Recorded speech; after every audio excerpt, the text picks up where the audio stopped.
Yeah, again, typical day. We had gotten up, and we're maneuvering through an area.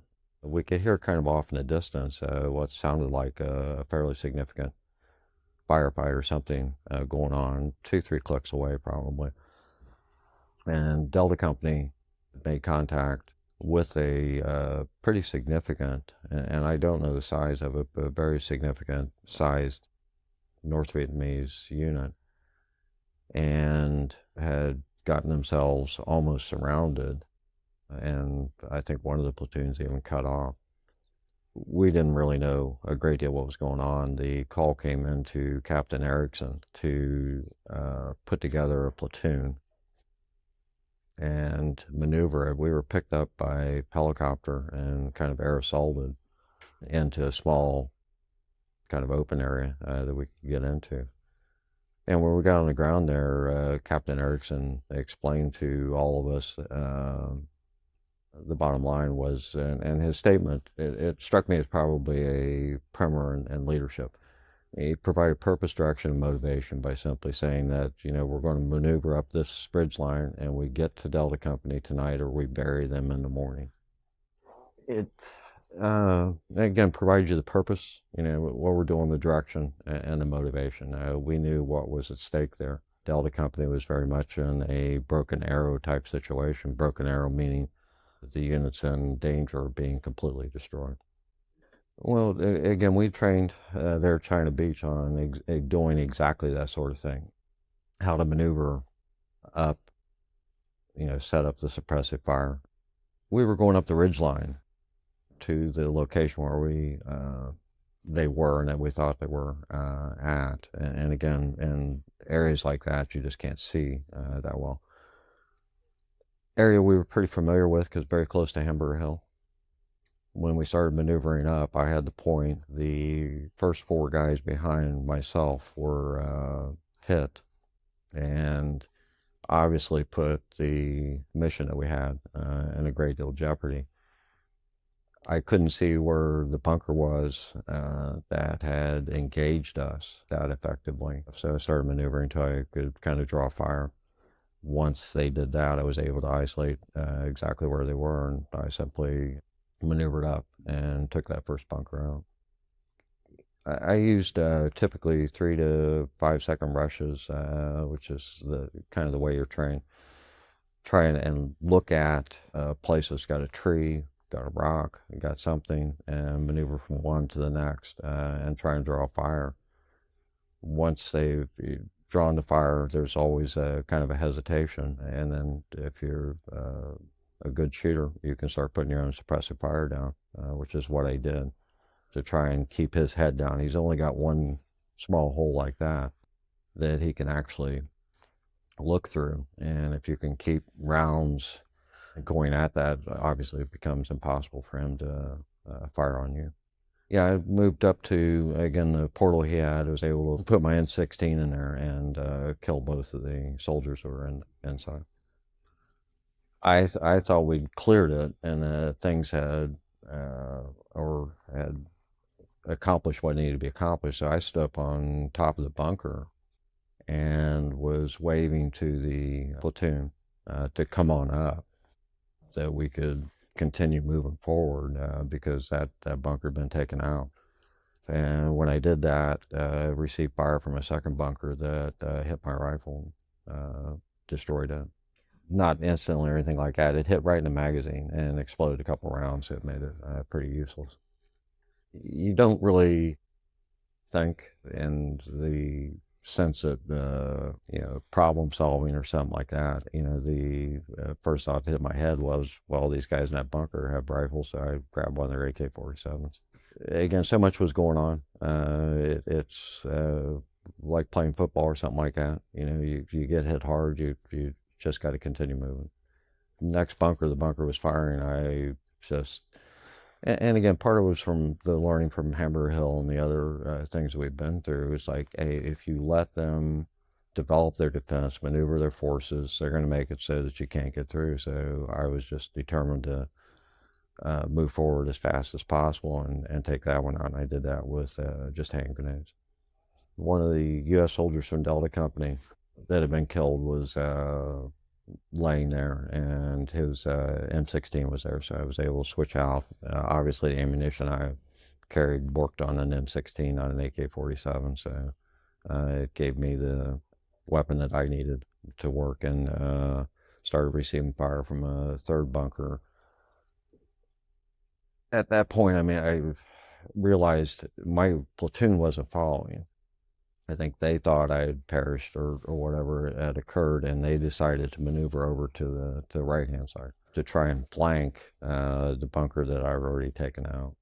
So kind of on my own, but again, the direction that Captain Erickson had given us was very clear. We needed to link up with Delta Company, so I took on another bunker and then a fourth one. Yeah, I threw some grenades to try and mask where I was going, just the dust and everything that comes up, and was able to get up on it pretty easily. Was there a lot of difference between the AK-47 and the M16? No, yeah, they're both use magazines, both have a trigger. So Where was Delta Company during all this action? it's spread out all along an adjacent ridge line, which they've been maneuvering on. When you're walking, it's always range or file. It's not shoulder to shoulder or anything like that. And there's typically anywhere from 5 to 10 meters. So if you take a company of 80 to 100 soldiers and just multiply that by the 5 to 10 meters apart, that's the distance that you're dealing with there. It's considerable. When I got up to the Battalion XO, the battalion commander who was killed that day was with Delta Company. When I got to the Battalion XO who was wounded, I was able to talk to him and isolate where a large number of probably 20 or more wounded and killed were located. And I went over there and started bringing as many of the wounded back, trying to create a small area where, able enough wounded to defend a small area could be placed and stuff. So I started maneuvering them back there.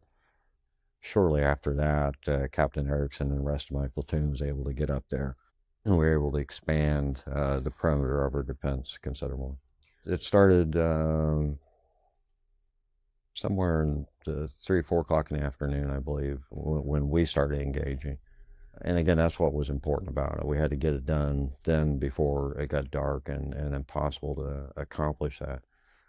By the time everything was over with, it was dark. Occasional sniper fire and stuff when I was trying to get to the wounded. There would be just an occasional kind of harassing shot to prevent us from being able to consolidate. And how long did it take your platoon to get up to where you were? Hour, 2 hours. In fact, my squad leader was killed as they came up the other side. So they took some significant action trying to get up there.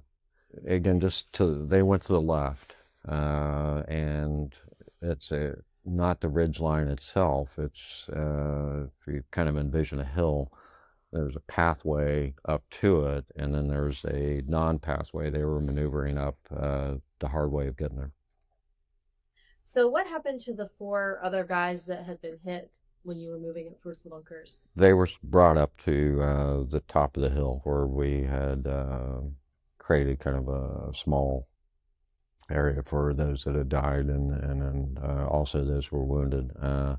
One of the things, the weather was very socked in. Typically, we would use artillery or close air support, helicopter gunships, something of that nature.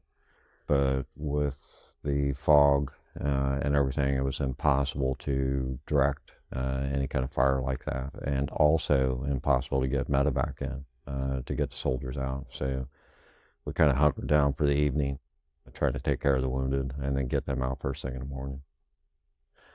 Again, part of the thing, when you're running on an individual replacement system, you don't inherently know these folks. They may have only been there for a couple of weeks. You're walking 10 to 15 yards apart. So the 2 or 3 guys that you would dig in with a foxhole in the evening, you would get to know, but the other folks you wouldn't. And when someone was shipped off to the hospital with a medevac, Sometimes they came back, sometimes they didn't, and you never heard how they fared. Again, we'd been through that with Hamber Hill and different things, and it's tragic in most senses of that word.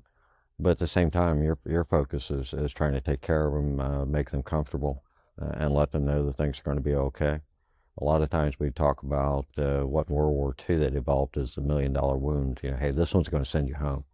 You know, you get to get out of here. So there's a silver lining to the cloud that they're facing at that time. And what happened in the next morning?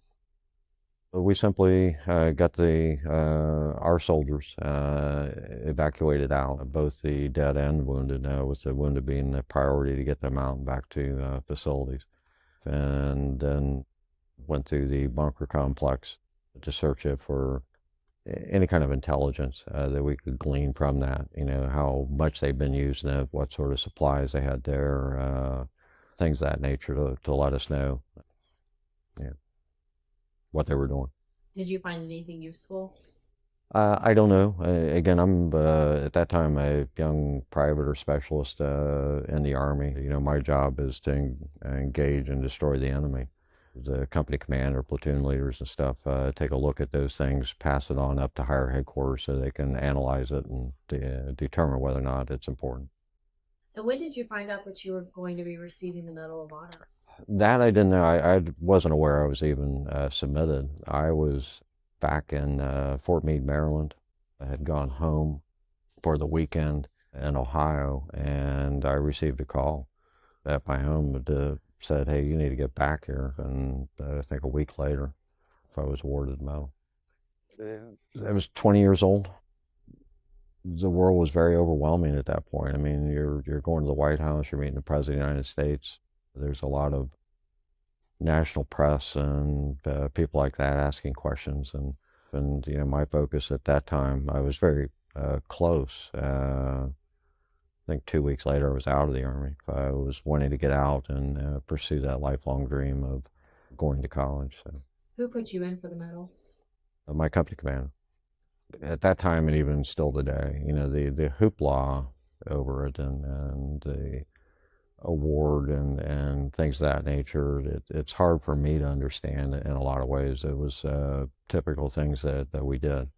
You know, as a soldier, you do the job that you have at that time. And I typically make a lot of sports analogies, but, you know, some one of the five players on a basketball court is going to take that last shot. A lot of times that's not designed, anything like that. It just goes to player, and it's his job to make the shot. The important piece is the company commander and the leadership that, you know, realize that this 5'8", 125-pound person might be that. You know, I wouldn't be typically the person you'd look at and say, hey, that's the guy that, you know, we're going to rely on to win the game. So they put as much concern and focus on training myself as well as all the rest of the soldiers so that we could do the job that needed to be done.